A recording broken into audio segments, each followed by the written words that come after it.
Welcome to GS one shot. इस channel पर हम लोग सभी जीएस के टॉपिक्स को सिंपल लैंग्वेज में और वन शॉट में क्लियर करते हैं।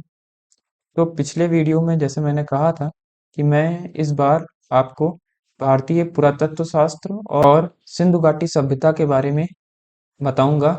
तो चलिए शुरू करते हैं। भारतीय पुरातत्व शास्त्र का पितामह किसे कहा जाता है?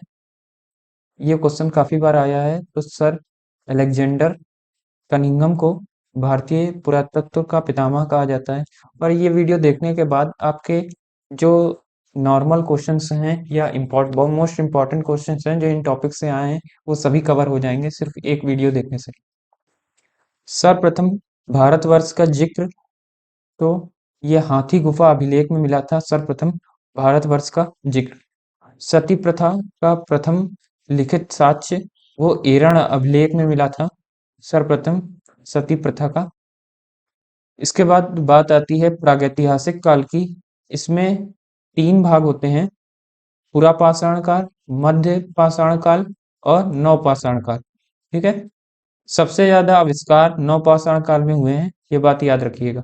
आग का आविष्कार कहाँ कब हुआ था? तो ये पुरापाषाण काल में आग का आविष्कार हुआ था। पहिए का आविष्कार या स्थायी पहिए का, स्थायी आवास का, कुत्ते को पालतू बनाने का और कृषि का, ये सभी नवपाषाण काल में हुए हैं। कि सबसे पहली धातु कौन थी? वो तांबा थी। और सबसे पहला हथियार वो कुल्हाड़ी था। पहली फसल जो मानव ने उगाई वो गेहूं थी। और सर्वप्रथम प्रयोग चावल का किया था। चावल को खाने के रूप में सर्वप्रथम प्रयोग किया था, लेकिन जो पहली फसल जो है जिसके कृषि की गई थी वो गेहूं थी। इस बात को याद रखिएगा। ठीक है, आगे चलते हैं। सिंधु घाटी सभ्यता। सिंधु घाटी सभ्यता मोस्ट इम्पोर्टेंट टॉपिक है, इसे ध्यान से समझिएगा। इसकी इसमें जो है सिंधु घाटी को सबसे सभ्यता की खोज सबसे पहले किसने की थी? तो राय बहादुर साहनी ने की थी। राय बहादुर दयाराम साहनी इनका पूरा नाम था। इन्होंने कब खोज की थी? तो ये 1921 में इन्होंने खोज की थी। ठीक है। इसे आद्य ऐतिहासिक या प्रोटो हिस्टोरिक इंग्लिश में, या तो कांस्य या ब्रॉन्ज कहते हैं, ब्रॉन्ज युग कहा जाता है। ठीक है। इसमें 6 बड़े नगर कौन कौन से थे? तो मोहनजोदाड़ो, हड़प्पा, गढ़वारी वाला, राखीगढ़ी, धौलावीरा और कलिबंग थे। इसमें मेन मेन मोहनजोदाड़ो है, हड़प्पा है, राखीगढ़ी है, धौलावीरा है और कलिबंग है। ठीक है। इसके बाद भारत का सबसे प्राचीन नगर मोहनजोदाड़ो था। सिंधी भाषा में मृतकों का टीला इसे कहा जाता था। ठीक है, ये कई बार आ चुका है। मोहनजोदाड़ो को क्या कहा जाता था? मृतकों का टीला कहा जाता था। धौलावीरा पहली जो साइट है ये गुजरात में है। ये यूनेस्को की सबसे पहली साइट है जिसे यूनेस्को की साइट डिक्लेयर किया गया। कब डिक्लेयर किया था? तो 2021 में किया था। ठीक है। हड़प्पा संस्कृति के सर्वाधिक स्थल गुजरात में मिले हैं। सबसे बड़ा स्थल मोहनजोदाड़ो है जो भारत में नहीं है। मोहनजोदाड़ो ये आपको पाकिस्तान में मिलेगा, लेकिन जो भारत में स्थित है सबसे बड़ा स्थल वो राखीगढ़ी है। ये घग्गर नदी हरियाणा में स्थित है। इसकी खोज किसने की थी? तो इसकी खोज सूरजभान ने की थी, जो 1963 ईस्वी में की थी। जिन्हें भी मैंने रेड से कर रखा है वो सब इंपॉर्टेंट है, कभी ना कभी वो एग्जाम में आए हैं, तो एक बार ध्यान से जरूर उन्हें देख लें। इसके बाद लोथल और सुतकोतदा, ये दोनों बंदरगाह थे जो गुजरात में स्थित हैं। ये सिंधु घाटी सभ्यता के लिए बंदरगाह के रूप में कार्य करते थे। ठीक है। मोहनजोदाड़ो के में स्नानागार, सबसे बड़े स्नानागार मिले थे वो मोहनजोदाड़ो में मिले थे। और ये ईंट से बने होते थे। ये कई बार आया है कि वो स्नानागार किससे बने थे? तो वो ईंट से बने थे। अग्निकुंड, लोथल अग्निकुंड जो है वो लोथल और कलिबंग में मिले थे। इसके बाद आगे चलते हैं। मोहनजोदाड़ो में सील पर 3 मुख वाले देवी देवता पशुपतिनाथ, 3 मुख थे, पशुपतिनाथ के मोहर मिली थी, जिनके चारों ओर हाथी, गैंडा और चीता, भैंसा जैसे जीव बने हुए थे। ये देखिए, ये इसकी इमेज है। थोड़ी यहाँ पर टूटी हुई है, पुरानी की थी। ठीक है, यहाँ पर देखिए पशुपतिनाथ की मूर्ति और बाकी सारे जीव आसपास बने हुए हैं। आगे इसमें देखिए मोहनजोदाड़ो में नर्तकी भी मिली थी, एक जो कांस्य की मूर्ति थी। ठीक है, इसे बनाने के लिए कास्टिंग का प्रयोग किया गया था। ये भी कई बार आया है कि मूर्ति की जो आपको नर्तकी की मिली थी मोहनजोदाड़ो में, वो कैसे बनी थी, तो वो कास्टिंग के द्वारा बनी थी, मतलब ढलाई करके बनी थी, मोल्ड में कांस्य को डाल के ढाली गई थी। और वो मूर्ति की इमेज कुछ ऐसे दिखती है, वो इस तरह से देखिए ये मूर्ति दिखाई देती है। फिर मनके बनाने के कारखाने लोथल और चंदूदड़ो में थे। सिंधु सभ्यता में नगरों और घरों का विन्यास ग्रिड पद्धति में था, जैसे आज ग्रिड पद्धति में होता है उसी तरह ग्रिड पद्धति में नगरों और घरों का विन्यास था। सिंधु सभ्यता में मुख्य फसल गेहूं और जौ थी। ठीक है, और पिगटन ने हड़प्पा और मोहनजोदाड़ो को विस्तृत साम्राज्य की जुड़वा राजधानी कहा है। इसके बाद सिंधु सभ्यता में सबसे पहले और महत्वपूर्ण पशु जो थे, जो जिनको महत्वपूर्ण माना जाता है, ये पूजनीय थे, वो एक सींग वाला गैंडा था, इसे यूनिकॉर्न भी बहुत लोग कहते हैं। और कुबड़ वाला सांड, ये सबसे महत्वपूर्ण थे और पूजनीय थे। इनकी इमेज देखिए, ये एक सींग वाला गेंडा है, ऐसा भी दिखता है, इस तरह से भी उसकी मोहरें मिली थी।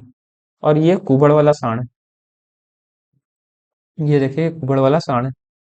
राजसी जेबू बैल, राजसी जेबू बैल ये हड़प्पा में पाया गया था। ये कुबड़ वाला सांड, ये इसकी मान्यता बहुत थी। हड़प्पा में अधिकांश मोहरें जो हैं वो सेलखड़ी या स्टिकटाइट की बनी हुई थी। सेलखड़ी को अलाबास्टर जिसको इंग्लिश में बोलते हैं, यह सफेद और भूरे रंग का एक मृदुल पत्थर होता है। मृदु पत्थर मतलब कमजोर सा मुलायम सा पत्थर होता है, या कैल्शियम फास्फेट से बना होता है। और सेलखड़ी का इस्तेमाल क्रीम पाउडर पॉलिश बनाने में किया जाता है। आभूषणों की पॉलिश में भी सेलखड़ी का इस्तेमाल किया जाता है। ठीक है, इसके बाद सिंधु घाटी सभ्यता में मोहरे जो हैं, सबसे ज्यादा मोहरे वो स्टीटाइट से बनी हुई पाई गई थी। स्टीटाइट मैंने अभी बताया एक मृदुल पत्थर होता है। ठीक है, नर्म पत्थर होता है। इसके अलावा उसमें और भी कई चीज इस्तेमाल की गई थी। वो कौन कौन सी थी? कुछ मोहरे टेराकोटा से बनी थी। टेराकोटा मतलब मिट्टी का इस्तेमाल करके जैसे हम बर्तन बनाते हैं उसी तरह मोहरे बनाई जाती थी। सोना था, एगेट था, चाट था, हाथी दांत था, फाइन्स था। ये फाइन्स क्या है अभी मैं आगे दिखाऊंगा। यहाँ पर देखिए, ये है स्टीटाइट पत्थर। स्टीटाइट पत्थर ये अलग अलग रंग के होते हैं, इन्हीं से ये जितनी भी सील थी बनाई जाती थी, मोहरे। फाइन्स क्या है? तो यहाँ पर देखिए फाइन्स, ये है फाइन्स। यह एक प्रकार की सिरेमिक पदार्थ होता है जो खनिज कणों कांच से बनाया जाता है। इसका उपयोग अक्सर आभूषणों या सजावटी वस्तुएं बनाने के लिए किया जाता है। यहाँ पर देखिए इसको सजावट करने के लिए किया जाता है, इसको रंगा गया है। ठीक है, ये मिट्टी की बनी हुई है, इसको फाइन्स में रंगा गया है, सजावट करने के लिए इस्तेमाल किया गया है। इसके बाद प्रमुख स्थल, नदियां और स्थिति उनके बारे में और खोजकर्ता के बारे में जो जो इम्पोर्टेंट हैं, जो रेड कलर से हैं उन्हें ध्यान से देखिएगा। इसके बाद आती है प्रमुख स्थल। पहला प्रमुख स्थल आता है हड़प्पा। हड़प्पा रावी नदी में के पास स्थित है। ये पाकिस्तान के पंजाब प्रांत के साहिवाला जिला में है। इसे खोजा था दयाराम साहनी ने 1921 ईस्वी में। ठीक है, मोहनजोदाड़ो दूसरा आता है, ये सिंधु नदी के किनारे है, पाकिस्तान के सिंध प्रांत में का लड़का लड़काना जिला है, वहां पर इसका ये स्थित है। ठीक है, इसे खोजा था सबसे पहले रखाल दास बनर्जी ने 1922 ईस्वी में। फिर चंदूदड़ो, चंदूदड़ो को किसने खोजा था? चंदूदड़ो को खोजा गया था सिंधु नदी के किनारे पर, और ये सिंध प्रांत पाकिस्तान का है। नवाब शाह जिला, पाकिस्तान के सिंध प्रांत के नवाब शाह जिला में इसे खोजा गया था। मैके ने इसे खोजा था। ये इतना इंपॉर्टेंट नहीं है, जो कलर नहीं किया है मैंने रेड से, कभी शायद आया भी नहीं है। 1925 में किया गया था। ठीक है। मनका या शंख कटाई धातु है, मोहरों का निर्माण है, बांट का निर्माण है, शिल्पकार। यही इसकी खासियत है कि इस नगर में या स्थल में ये सब चीजें होती थी। ये आ भी चुका है कि चंदूदड़ों में क्या क्या होता था। कलिबंग, कलिबंग जो है वो घग्गर नदी के किनारे स्थित है। ये राजस्थान के हनुमानगढ़ जिला में है। ठीक है। और इसका कलिबंग का अर्थ होता है काली चूड़ियां। ठीक है। इसके बाद ये खोजकर्ता कौन थे? तो खोजकर्ता थे अमलानंद घोष। 1951 में इसकी खोज की थी। फिर बात आती है भिरडाणा की। भिरडाणा जो है ये हरियाणा के फतेहाबाद जिले के भिरडाणा गांव में है। नाम भी वही है, भिरडाणा। ठीक है। पुरातत्व सर्वेक्षण विभाग ने साल 1914 में इसकी खोज की थी। ठीक है। और यह सबसे पुराना स्थल है, कई बार आया है सबसे पुराना स्थल कौन सा है, तो वो यही है भिलडाणा, जो हरियाणा के फतेहाबाद जिले में है। बनवाली, बनवाली ये कई बार आया है कि सरस्वती के सूखे स्थल में कौन सा अ, प्रमुख स्थल स्थित है, तो ये बनवाली स्थित है, जो सरस्वती नदी के सूखे तल में स्थित है, जो हरियाणा में है। इसे खोजा गया किसने था? तो डॉक्टर आर एस बिष्ट ने इसकी खोज की थी 1973 में। आगे चलते हैं। आगे बात आती है कोट दीजी की। कोट दीजी ये सिंधु के पास है, सिंधु प्रांत के खैरपुर स्थान पर है। इसे अफजल अहमद ने 1953 में खोजा था। फिर उसके बाद बात आती है रंगपुर की। रंगपुर ये मादर में है, मादर नदी नदी के किनारे है, उसका नाम है। ठीक है। इसके बाद ये है पर कहाँ पर? ये है गुजरात का काठियावाड़ जिला। ठीक है। इसे खोज किसने की थी? राव ने रंगनाथ राव ने इसकी खोज की थी। खोज कब की थी? 1953 से 1954 के बीच में। फिर रोपड़, रोपड़ की रोपड़ है, रोपड़ ये कहाँ पर स्थित है? ये सतलज नदी के पास है, पंजाब का रोपड़ जिला है, ये वहां पर स्थित है। खोज किसने की थी?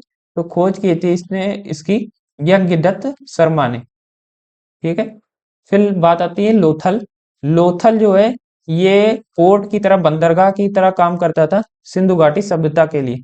इसकी खोज किसने की थी? इसकी खोज अ, ये मिला कहाँ था? ये भोगवा भोगवा जो नदी है उसके किनारे पर मिला था। ये भोगवा नदी गुजरात के अहमदाबाद जिले में मिलेगी। इसकी खोज रंगनाथ राव ने की थी 1954 में। यहाँ पर ये नदियां लिखी हैं, ये स्थान है जहां पर ये स्थित है, और ये खोजकर्ता पिछले आप स्लाइड पर ये देख चुके। बनमाली, बनमाली है ये रंगोई नदी के किनारे है, हरियाणा का हिसार जिले में ये स्थित है। और इसके खोजकर्ता कौन है? इसके खोजकर्ता रविंद्र सिंह बिष्ट हैं। रविंद्र सिंह बिष्ट। और 1974 ईस्वी में इसकी खोज की थी। धौलावीरा, धौलावीरा की कहाँ स्थित है? ये लूनी नदी के किनारे है, और गुजरात के कच्छ जिले में ये स्थित है। इसके बारे में एक महत्वपूर्ण चीज आई थी कि धौलावीरा में सबसे ज्यादा अद्वितीय जल भंडारण की पद्धति कहाँ पर है? तो वो धौलावीरा में है, क्योंकि ये गुजरात के कच्छ जिले में है, जहाँ पानी की कमी होती है, तो जल भंडारण इसका कमाल का है। बात आती है सोरटूघई की। सोरटूघई ये अफगानिस्तान के तखर प्रांत में है। ये भी कई बार आ चुका है कि सोरटूघई या इनमें से कौन सा ऐसा स्थान है, सिंधु घाटी सभ्यता का स्थान है, जो पाकिस्तान या भारत में स्थित नहीं है, या भारत में स्थित नहीं है, ये भारत के बाहर है, इस तरह करके आता है। तो ये सोरथुघई है, जो अफगानिस्तान के तखर प्रांत में स्थित है। इसकी खोज दयाराम साहनी ने साल 1921 ईस्वी में की थी। इस वीडियो में फिलहाल इतना ही। फिर मैं मिलूंगा अगली वीडियो में। जो लोग भी यहाँ तक वीडियो देख लिए हैं सभी का शुक्रिया।